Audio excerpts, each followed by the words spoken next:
Alki Ekin ve Daynaz Ayko Çelik Buruk Çelik Uğur Çavuşoğlu Hakan Meriçliler Hamid Döşen Kalkan ve Lemi Filozof da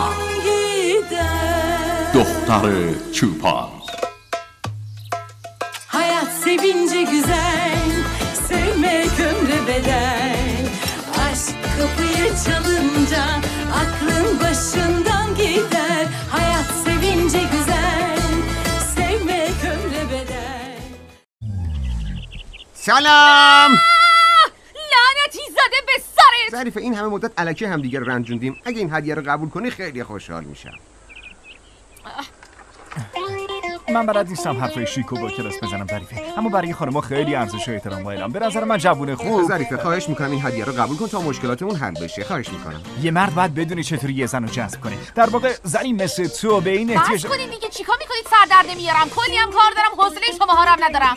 لطفاً این هدیه رو قبول کن. اگه این هدیه رو قبول کنی واقعا خوشحال میشم. ببین چقدر بامزه است. ببین اگه این هدیه رو قبول کنی من خیلی خوشحال میشم. من فعلا حوصله شماها رو ندارم. بابا بزرگم گم شده. بس کنید دیگه. بابا هدیه نمیخوام. بابا بزرگم گم شده.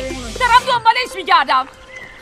واقعا که میدونی چیه ساواش؟ این دختر اصلا مشکل داره. ببینم این دختره الان چی گفت بابا بزرگم گم شده. میخوای چیکار کنی؟ بری دنبال بابا بزرگش بگردی؟ آفرین پسر، اتفاقا فکر خوبی بود. تو داری جدی حرف میزنی؟ همه چی تا وقتیه که خرمون از پل بگذره. بریم بابا بزرگو پیدا کنیم.